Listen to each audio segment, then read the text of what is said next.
Hello guys, good morning. Today we will study about one engineering most important subject, that fluid mechanics. This is common for civil engineering, mechanical engineering, electrical electronics. For all branches almost it is common, and it is more important for GATE, ESC and PSOs technical exams. Okay, so subject name is fluid mechanics. Okay, fluid mechanics. Fluid mechanics दो शब्द से बना है, fluid plus mechanics को क्या बोलेंगे? Fluid mechanics.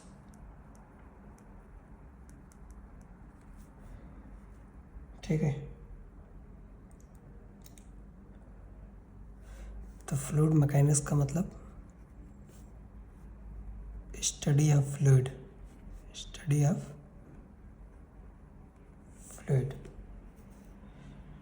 At rest और in motion. मतलब हम फ्लूइड के बारे में स्टडी करेंगे, पढ़ेंगे, चाहे वो फ्लूइड रेस्ट में हो चाहे वो मोशन में हो. ठीक है, बेसिकली जो फ्लूइड है, फ्लूइड का मतलब होता है the material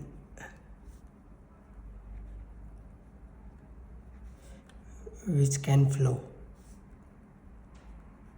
the material which can flow, short में बोले तो फ्लूइड का मतलब the material which can flow. अगर इसके प्रॉपर डेफिनेशन की बात करें फ्लूइड की, और जो फ्लूइड है अगर देखो तो ये फ्लूइड जो है ये दो चीज़ों से है. लिक्विड को भी फ्लूइड बोल सकते हैं, जो लिक्विड है उसको भी फ्लूइड बोल सकते हैं, और जो गैस है उसको भी फ्लूइड बोल सकते हैं. लिक्विड एंड गैसेस, इन दोनों को हम फ्लूइड बोल सकते हैं. ठीक है, तो मैंने बताया फ्लूइड प्लस मैकेनिक्स. फ्लूइड मतलब material which can flow. Mechanics का मतलब क्या हो? ये फ्लूइड का मतलब हो गया. मैकेनिक्स का मतलब जो न्यूटन्स लॉ को फॉलो करे, डीलिंग विथ न्यूटन्स लॉ. अगर मैकेनिक्स की बात करें, फ्लूइड मैकेनिक्स में जो मैकेनिक्स है तो क्या करता है? डीलिंग या डील्स विथ न्यूटन्स लॉ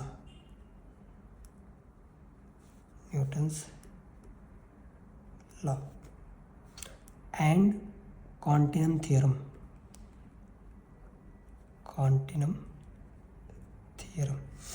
अब क्वांटम थ्योरम क्या है? क्वांटम थ्योरम के बारे में जान ले. क्वांटम मतलब कंटिन्यूअस डिस्ट्रीब्यूशन ऑफ मास. मतलब उसके बीच में जो भी मटेरियल है, जो भी सब्सटेंस है, उसके बीच में गैप ना हो, कोई भी वॉइड्स ना हो. मतलब इंटरमॉलिक्यूलर स्पेस जो है मॉलिक्यूल के बीच में बहुत कम हो. ठीक है, तो इसका मतलब क्या है? क्वांटम का मतलब क्या है? That is continuous distribution of mass. मतलब नो वॉइड्स, मतलब कोई गैप नहीं, no intermolecular space between its molecules. Okay, तो क्वांटम थ्योरम का मतलब कंटिन्यूअस डिस्ट्रीब्यूशन ऑफ मास हो, और इनके बीच में कोई भी वॉइड्स ना हो, गैप ना हो, और जो इनके मॉलिक्यूल हैं उनके बीच में जो स्पेस है उसमें बिल्कुल स्पेस ना हो. ठीक है, no intermolecular space between its molecules. इतनी बात समझ में आ गई सबको?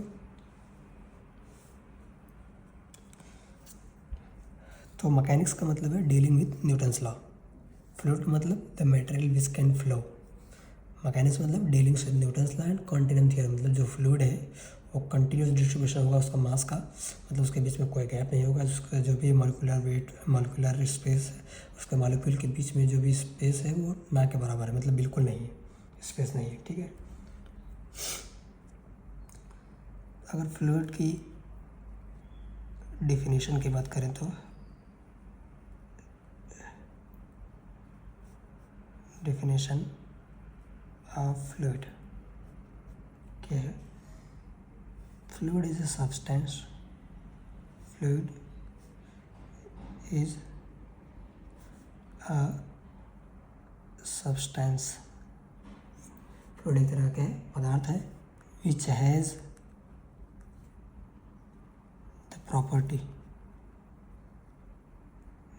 the property. फ्लूइड एक तरह का सब्सटेंस है जिसके पास क्या है, उसके कुछ प्रॉपर्टी हैं। क्या है प्रॉपर्टी? Tendency to flow. इसकी क्या प्रॉपर्टी है? इसके पास टेंडेंसी है किसकी? फ्लो करने की। अंडर द एक्शन ऑफ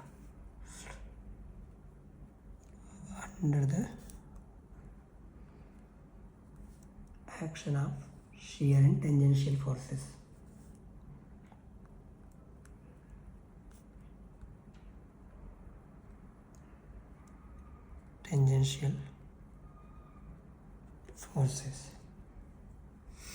ठीक है। आगे हम बात करेंगे share and tangential forces liquid fluid में क्या है, कैसे काम करता है, मैं बताऊंगा अभी आगे। तो ये फ्लूइड की डेफिनेशन होगी कि फ्लूइड क्या है।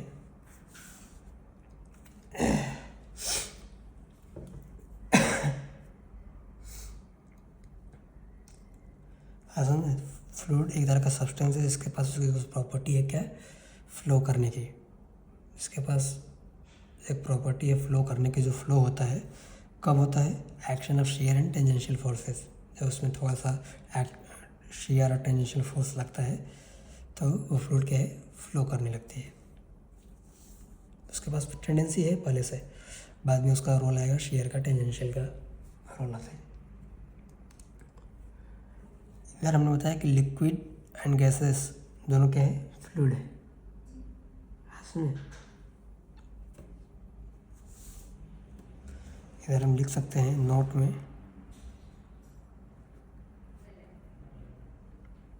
Liquid and gases together are called fluid. Liquid plus gases together called fluid. इतना चीज़ समझ गया सबको? ये फ्लूइड मैकेनिक्स का चैप्टर है, chapter number 1, properties of fluid.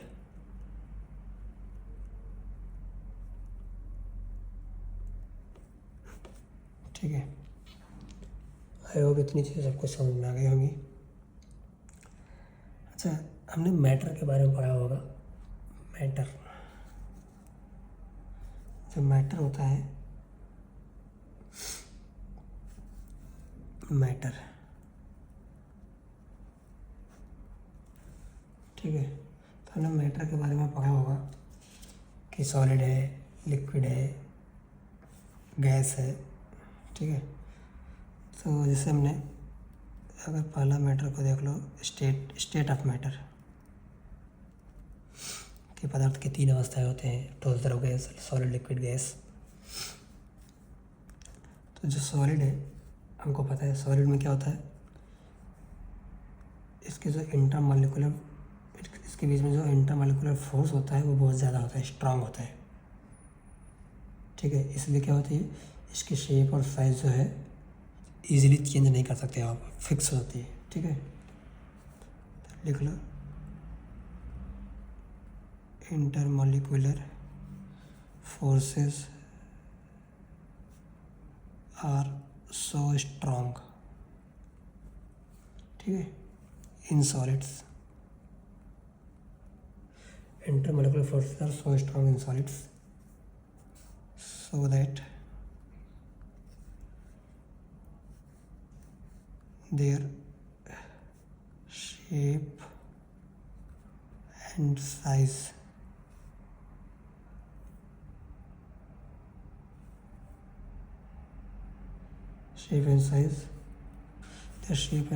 so that the shape and size of solid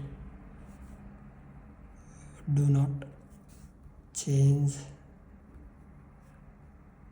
easily. ठीक है, सॉलिड के केस में क्या है, इंट्रामोलिकुलर फोर्स जो है वो बहुत ही ज़्यादा स्ट्रांग होते हैं, इसलिए इनकी जो शेप और साइज़ है वो चेंज नहीं होती आसानी से. ठीक है, क्यों चेंज नहीं होती? क्यों इंटरमोलिकुलर फोर्स बहुत ज़्यादा स्ट्रांग होते हैं? क्योंकि इसके मोलिक्यूल्स के बीच में जो स्पेस है,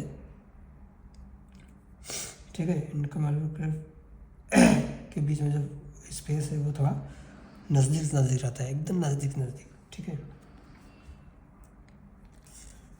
देख लो, its molecules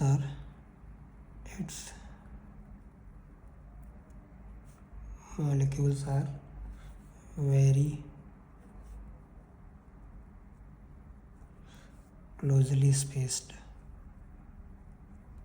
ठीक है, बहुत पास रहते हैं.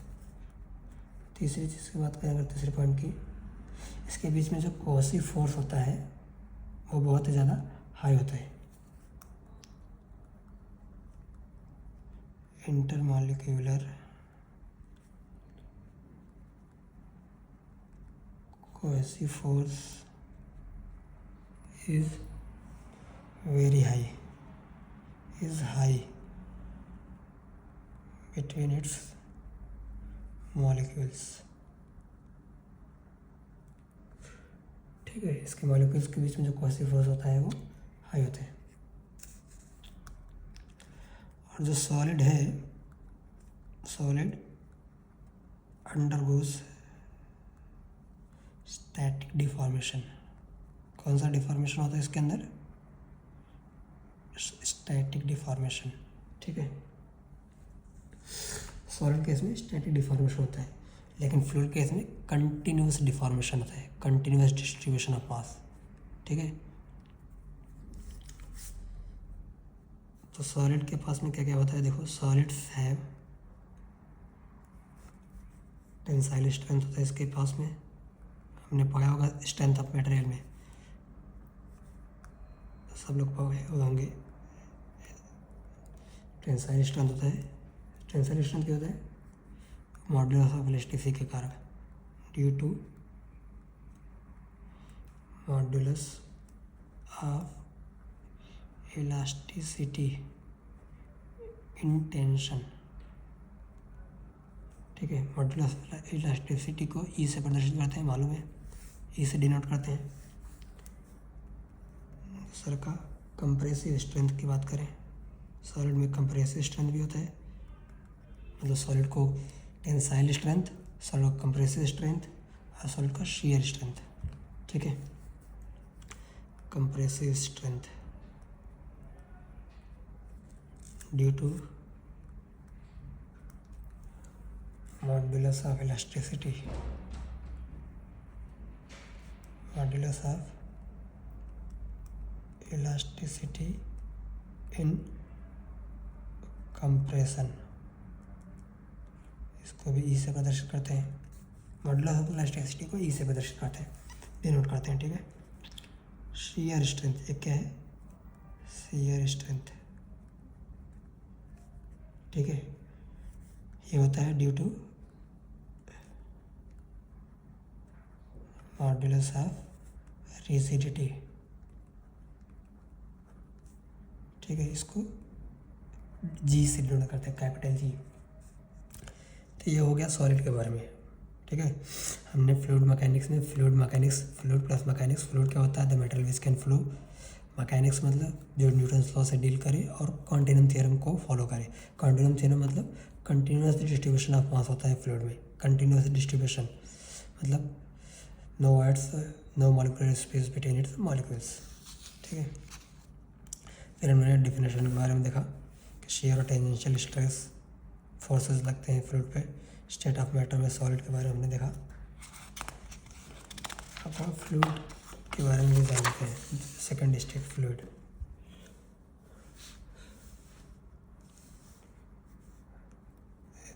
तीन स्टेट था ना, सॉलिड, लिक्विड, गैस। ठीक है, तो हम सॉलिड और लिक्विड गैस टुगेदर के साथ में फ्लूइड के बारे में जान लेंगे। ठीक है, तो जो फ्लूइड है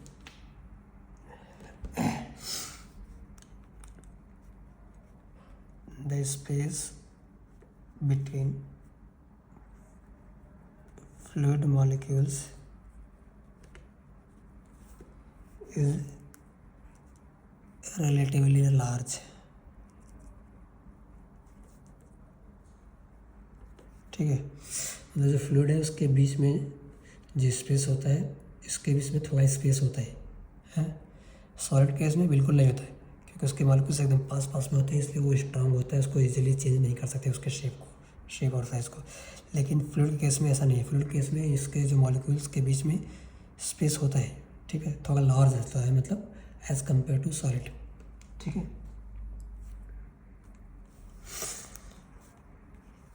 intermolecular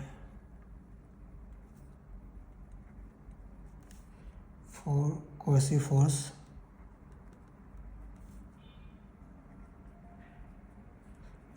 is low between its molecules। ठीक है, इंटरमॉलिक्यूलर कोएसिव फोर्स है कम होता है as compare to solid. Fluid undergoes continuous deformation। ठीक है, वो स्टैटिक, सॉलिड जो है वो स्टैटिक डिफॉर्मेशन में, एंड फ्लूइड कंटिन्यूस डिफॉर्मेशन में, मतलब ठीक है।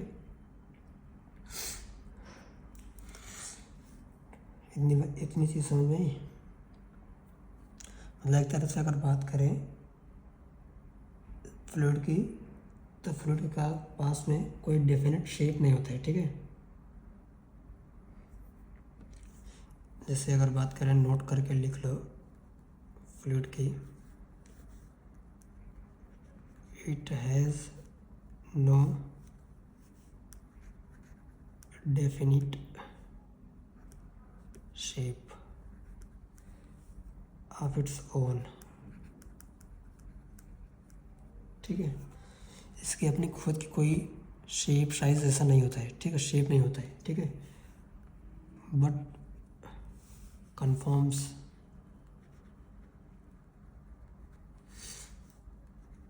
to the shape of containing vessels। मतलब फ्लूइड के अपना कोई शेप नहीं होता है, इसको जिस भी वेसल में आप डाल दो, जिस भी बर्तन में रखो, जिस भी वेसल में डालो, कंटेनर में डालो, कंटेनर में, बॉटल में डालो, बॉटल में उसका शेप ले लेता है। ठीक है, तो इसका कोई अपना डेफिनेट शेप नहीं है। It has no definite shape of its own. इसका अपना खुद का कोई डेफिनेट शेप नहीं है, कोई फिक्स शेप नहीं है कि कैसा दिखता है फ्लूइड या क्या है, but conforms to the shape of containing vessel. But इसको जिस बर्तन में भी रखेंगे उसकी आकृति ले लेता है, उसका शेप ले लेता है, उसी की तरह दिखने लगता है। आया चीज़ समझ में? तो हमने इधर बताया intermolecular cohesive force is low between its molecules. तो इसको हम लिख सकते हैं एक तरह से, फ्लूइड, नोट करके लिख लो, fluid is a Tresca material with zero cohesion, with zero cohesion, that is fluid is a state of failure। Of failure. ऐसा इतनी चीज़ें हो गई इसके बारे में, फ्लूइड के बारे में, ठीक है।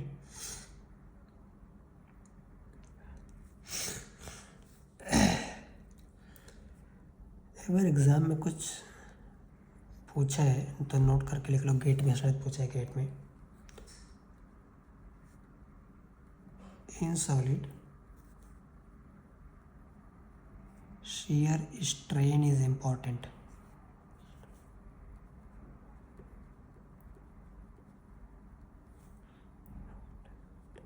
ठीक है, सॉलिड में जो है वो shear strain इम्पॉर्टेंट है। अभी shear strain क्या है मैं उसके बारे में बात करूँगा आगे। वेयर एज जबकि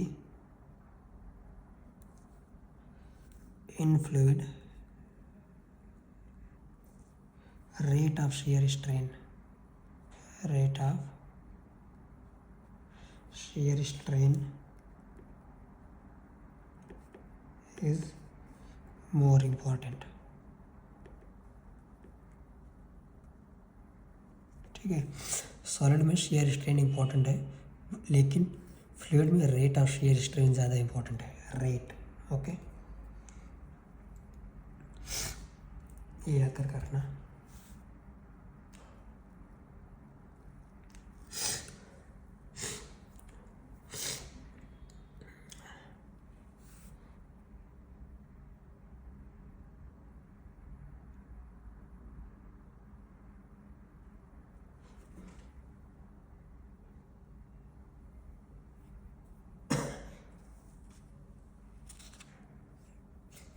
असल में तो ये फ्लूइड के बारे में हो गया थोड़ा सा शॉर्ट में कि फ्लूइड क्या है, कैसे है। ठीक है,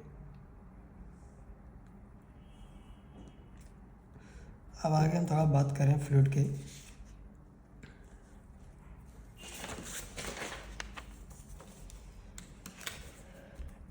तो एक होता है आइडियल फ्लूइड। ठीक है, फ्लूइड की अगर बात करें तो दो तरह का है, एक आइडियल फ्लूइड, दूसरा रियल फ्लूइड। ठीक है, ideal fluid and real fluid. अगर आइडियल फ्लूइड की बात करें, आइडियल तो आइडियल फ्लूइड जो है, ideal fluid, ideal fluids are incompressible. क्या होता है, ये इनकम्प्रेसिबल होते हैं, इसको दबा नहीं सकते। ठीक है, अगर यहीं पर रियल फ्लूइड की बात करें, रियल फ्लूइड्स आर कंप्रेसिबल। ठीक है, इसको दबा सकते हैं, रियल फ्लूइड जो होता है उसको दबा सकते हैं, आइडियल फ्लूइड इनकम्प्रेसिबल होता है। ठीक है, दूसरा point, ideal fluids are non viscous, non viscous that is no viscosity, मतलब इसकी कोई विस्कोसिटी नहीं होती है। आइडियल फ्लूइड में विस्कोसिटी, ये विस्कस नहीं होता है।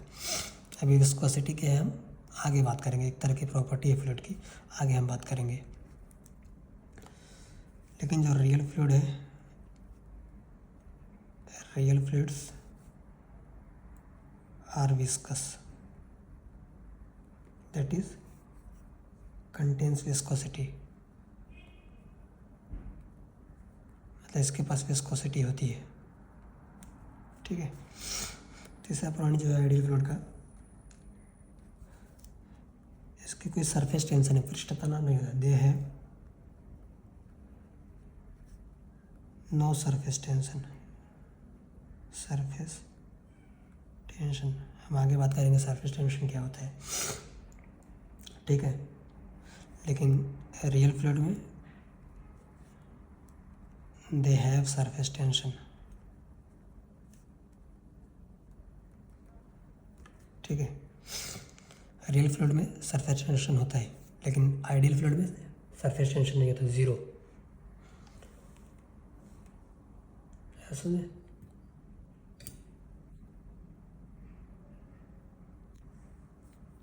फोर्थ पॉइंट की बात करें अगर,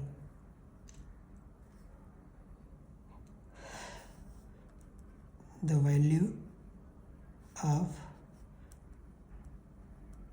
बल्क मॉड्यूलस, बल्क मॉड्यूलस मतलब के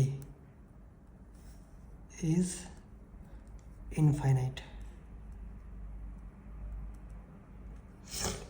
the value of bulk modulus is infinite. ठीक है,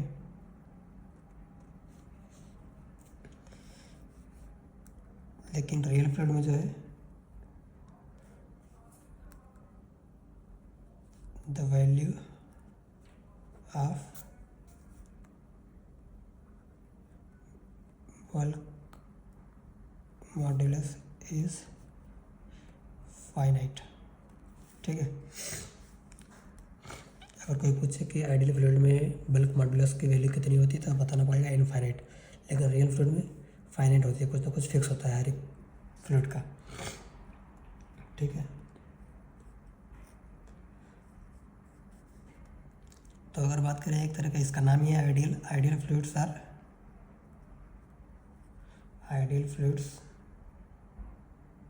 आर इमेजिनरी।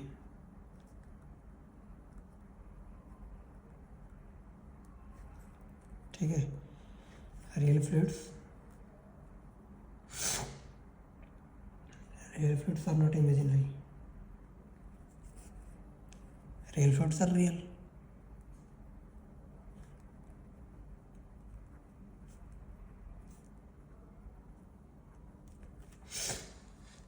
ये इमेजिनरी है, ये रियल है। इमेजिनरी मतलब do not exist in the nature. लिख लो, this type of fluid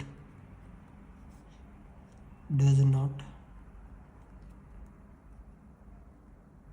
exist in nature, but ये वाला एग्जिस्ट करता है। दिस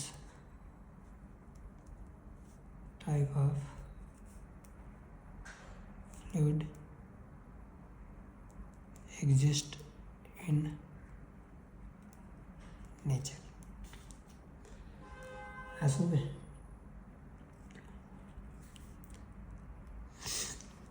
नेक्स्ट पॉइंट, ये वाले फ्लूइड का जो फ्लो है ना वो इरोटेशनल होता है, इरोटेशनल। अभी रोटेशनल फ्लो है, रोटेशनल फ्लो क्या है वो आगे पता चलेगा, आगे बताएंगे जैसे जैसे आगे बढ़ते जाएंगे। Flow is rotational. ठीक है, अगर बात करें आइडियल फ्लूइड की तो ideal fluids are perfect fluid. Ideal fluid एक तरह का परफेक्ट फ्लूइड है। लेकिन रियल फ्लूइड में बात करें तो जितने भी फ्लूइड होते हैं वो सारे रियल फ्लूइड होते हैं। All fluids are real fluid. जितने भी फ्लूइड हम आपस में आसपास में देखते हैं वो सारे फ्लूइड्स के हैं, रियल फ्लूइड है। ठीक है, और उनका जो फ्लो होता है वो रोटेशनल होता है और नेचर में एग्जिस्ट कर रहे हैं। ठीक है, उनके लिए बल्क मॉड्यूलस की वैल्यू जो है वो फाइनाइट होती है। हर एक फ्लूइड की अलग अलग फ्लूइड है ना, तो अलग अलग फ्लूइड की कुछ ना कुछ बल्क मॉड्यूलस होता है। ठीक है, उसमें विस्कोसिटी होती है, कोई गाढ़ा होता है कोई हल्का होता है। विस्कोसिटी मतलब वो कितना थिकनेस है उसका, कितना गाढ़ा है कितना हल्का है। ठीक है, अलग अलग फ्लूइड अलग अलग तरह का होता है ना, कोई ज़्यादा गाढ़ा है कोई हल्का गाढ़ा है कोई ज़्यादा हल्का है, इस तरह का होता है ना, थिन थिक ऐसा। ठीक है, और वो कंप्रेसिबल होते हैं, इनको दबा सकते हैं कि दबा करके किसी वेसल में डाल सकते हैं, भर सकते हैं कंटेनर में। ठीक है, जब क्लोज वेसल रहता है तभी उसको हम दबा के भर सकते हैं ना।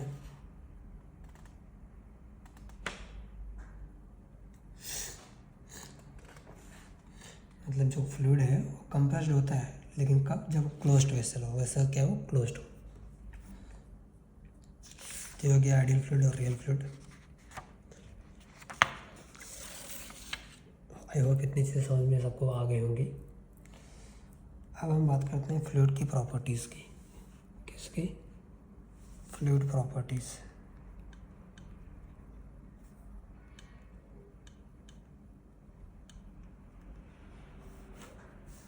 पहली प्रॉपर्टीज़ है डेंसिटी। कौन सी? डेंसिटी या मास डेंसिटी, जिसको घनत्व बोलते हैं, मास डेंसिटी। ठीक है, ये मैं पूरा गेट, ईएससी और इंजीनियरिंग सेमेस्टर एग्ज़ाम के पॉइंट ऑफ व्यू से पूरा बता रहा हूँ। ठीक है, तो डेंसिटी या मास डेंसिटी जो होती है उसको हम रो से डिनोट करते हैं, रो से। ठीक है, किससे? रो से। ठीक है, तो डेंसिटी क्या होती है? मास पर यूनिट वॉल्यूम। मास पर यूनिट वॉल्यूम, ये क्या हो गई? डेंसिटी या मास डेंसिटी। ठीक है,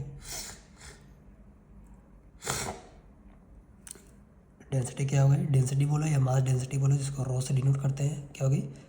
मास पर unit volume. Where rho density or mass density, M mass, V volume. ठीक है, नोट करके लिखो इधर ही। जैसे वाटर की डेंसिटी, हर एक मटेरियल की डेंसिटी अलग अलग होती है, तो हम यहाँ वाटर की लिखेंगे एट 4 डिग्री सेंटीग्रेड, क्योंकि सबसे ज़्यादा यूज होने वाला यही। At 4 degree centigrade temperature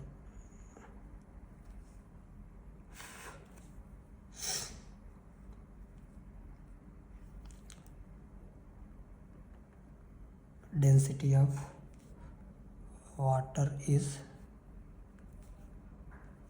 1000 kilogram पर मीटर क्यूब। ठीक है,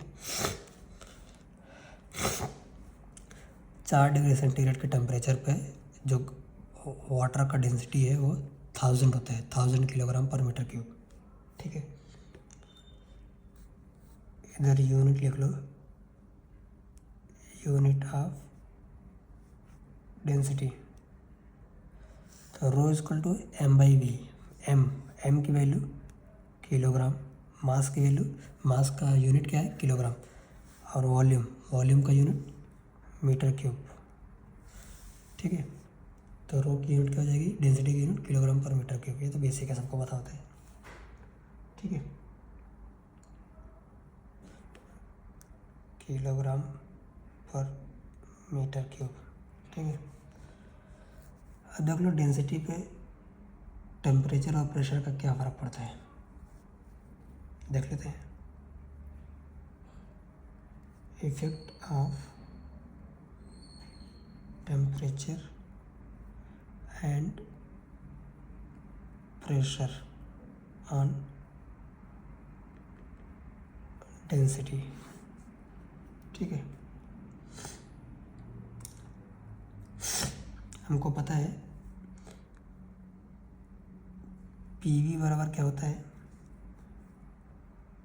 MRT, ये गैस लॉ है। पीवी बराबर MRT, तो P बराबर M/V/RT।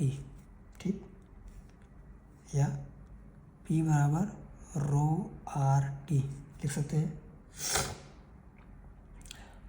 ठीक है ना, तो अगर मैं पूछूँ T और रो में क्या रिलेशन है, टेम्परेचर और डेंसिटी में क्या रिलेशन है, तो दोनों एक दूसरे के इन्वर्सली प्रोपोर्शनल है। मतलब T जो है वो इन्वर्सली प्रोपोर्शनल है रो के, ठीक है। और पी की बात करें तो पी डायरेक्टली प्रोपोर्शनल है रो के, टी इनवर्सली प्रोपोर्शनल है रो के। मतलब जैसे जैसे टी का मान बढ़ेगा, जैसे जैसे टेम्परेचर बढ़ाएंगे, वैसे वैसे डेंसिटी क्या होगी, कम होती जाएगी, क्योंकि इन्वर्सली प्रोपोर्शनल है बटे में। जैसे जैसे टी की वैल्यू बढ़ेगी, इसकी वैल्यू क्या होगी, ओवरऑल कम होती जाएगी। आया समझ में? और इधर जैसे जैसे प्रेशर बढ़ाते जाएंगे, जैसे जैसे प्रेशर बढ़ाते जाएंगे, जैसे जैसे प्रेशर बढ़ाते जाएंगे, वैसे वैसे डेंसिटी भी बढ़ती जाएगी। ठीक है, मतलब ज़्यादा प्रेशर बढ़ाने पर डेंसिटी थोड़ा सा बढ़ेगा। ठीक है, दैट इज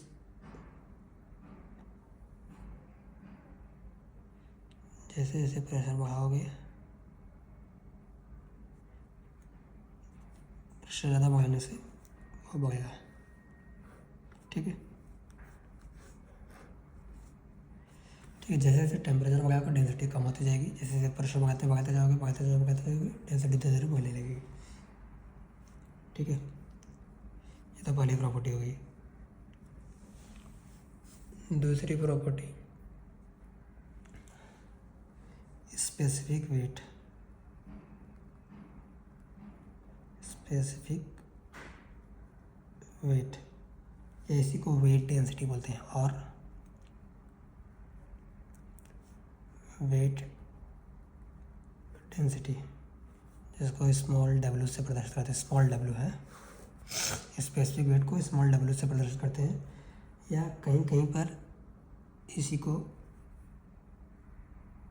गामा से प्रदर्शित करते हैं। ठीक है, इसी को यूनिट वेट भी बोलते हैं। क्या बोलते हैं? Unit weight. अलग अलग नाम से बोला जाता है, क्वेश्चन में भी आता है अलग अलग नाम से। स्पेसिफिक वेट या वेट डेंसिटी या यूनिट वेट, तीनों का मतलब एक ही है। इसको स्मॉल डब्ल्यू या गामा से प्रदर्शित करते हैं कहीं कहीं पे। तो स्पेसिफिक वेट मतलब वेट पर यूनिट वॉल्यूम। क्या? स्पेसिफिक वेट मतलब वेट पर यूनिट वॉल्यूम। अब वेट का मतलब क्या होता है हमको मालूम है, mg, यही ना। वेट क्या होता है? mg। Weight is like a force से बटे वॉल्यूम। m/v को क्या बोलते हैं? रो। ठीक है, m/v को क्या बोलेंगे? रो। इसलिए m/v की जगह पर रो। तो स्पेसिफिक वेट बराबर क्या हो गया? रो जी। ठीक है, इसको भी याद रखना। इसकी यूनिट क्या हो जाएगी? पूरा याद रखना है। ठीक है, कैसे कैसे करना होगा, कोई भी क्वेश्चन में कहीं भी कुछ भी दे सकता है। स्पेसिफिक वेट, वेट की यूनिट क्या होगी? न्यूटन बटे वॉल्यूम की kilogram, metre cube. Metre cube, newton पर मीटर क्यूब। ठीक है, न्यूटन पर मीटर क्यूब।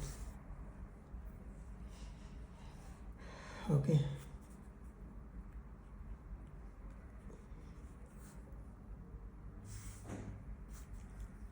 नोट करके लिखना इधर, both density and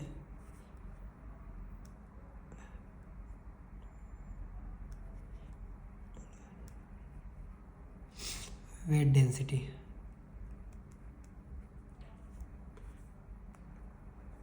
depends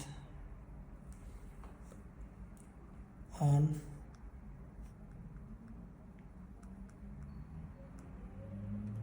temperature and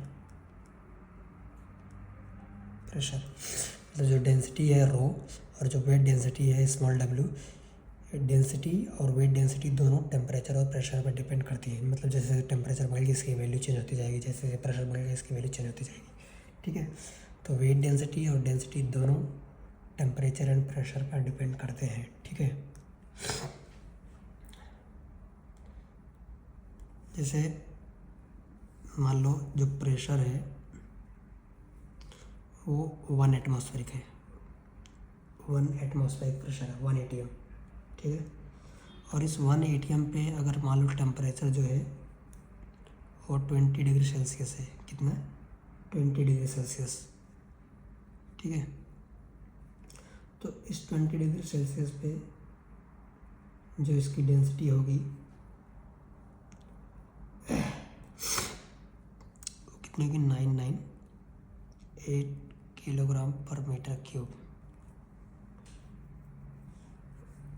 अगर टेम्परेचर 75 डिग्री सेल्सियस है तो इसकी जो डेंसिटी होगी 975 किलोग्राम पर मीटर क्यूब। देख रहे हो, कब जब प्रेशर कांस्टेंट है तो क्या हो गया, टेम्परेचर अगर 20 डिग्री सेल्सियस है तो डेंसिटी इतनी आई, ठीक है। जैसे जैसे टेम्परेचर बढ़ा है डेंसिटी क्या हो गई, घट गई, 998 से 975 आ गई। तो इधर हमने बताया था जैसे जैसे टेम्परेचर बढ़ेगा डेंसिटी कम होती जाएगी, देखो डेंसिटी कम होगी। ये कब था, जब प्रेशर कांस्टेंट है, एक एटमॉस्फेरिक प्रेशर पे कांस्टेंट है। लेकिन अगर टेम्परेचर को कांस्टेंट रख दें, टेम्परेचर अगर मान लो 20 डिग्री सेल्सियस है और अब इस पे हम प्रेशर जो है मान लो पहले 1 atm था, तब इसकी डेंसिटी जो है 998 थी किलोग्राम पर मीटर क्यूब। लेकिन अब हमने प्रेशर बढ़ा दिया, पी पहले 1 atm था, हमने इसको 100 atm कर दिया, तो अब जो डेंसिटी होगी 1003 किलोग्राम पर मीटर क्यूब हो गई, ठीक है। तो हमने क्या देखा इस केस में, हमने देखा क्या देखा, जैसे जैसे टेम्परेचर बढ़ रहा है रो की वैल्यू कम होती जा रही है। लेकिन इसमें हमने क्या देखा कि हम प्रेशर कितना ज़्यादा बढ़ा रहे हैं। देखो 1 से सीधे 100 गुना इतना ज़्यादा प्रेशर बढ़ाने पर तब जा कर के रो की वैल्यू थोड़ी सी बढ़ी है, ठीक है। मतलब हम प्रेशर जो है इतना ज़्यादा बढ़ाए हैं तब जा कर के रो की वैल्यू थोड़ी सी बढ़ी है, याद रखना, ठीक है। मतलब हम इतना ज़्यादा 1 atm से सीधे 100 atm पर ले गए, 100 गुना प्रेशर बढ़ाया तब जा कर के थोड़ी सी वैल्यू चेंज हुई। ऐसा मतलब प्रेशर का बहुत ज़्यादा इफेक्ट नहीं पड़ रहा है, मतलब प्रेशर का बहुत ज़्यादा इफेक्ट नहीं पड़ रहा है डेंसिटी पे, लेकिन टेम्परेचर का इफेक्ट पड़ रहा है, ज़्यादा पड़ रहा है, ऐसा नहीं। तो अभी इसके और भी प्रॉपर्टीज़ है कुछ, ठीक है। जैसे अभी specific volume, specific gravity, relative density, आगे विस्कोसिटी के बारे में पढ़ेंगे, सरफेस टेंशन के बारे में पढ़ेंगे, इन सब चीज़ों के बारे में आगे पढ़ेंगे। अभी आज के लिए इतना ही बेसिक, ठीक है। फिर आगे मिलते हैं नेक्स्ट के वीडियो में। Thank you so much for watching my video. Please share and subscribe my channel.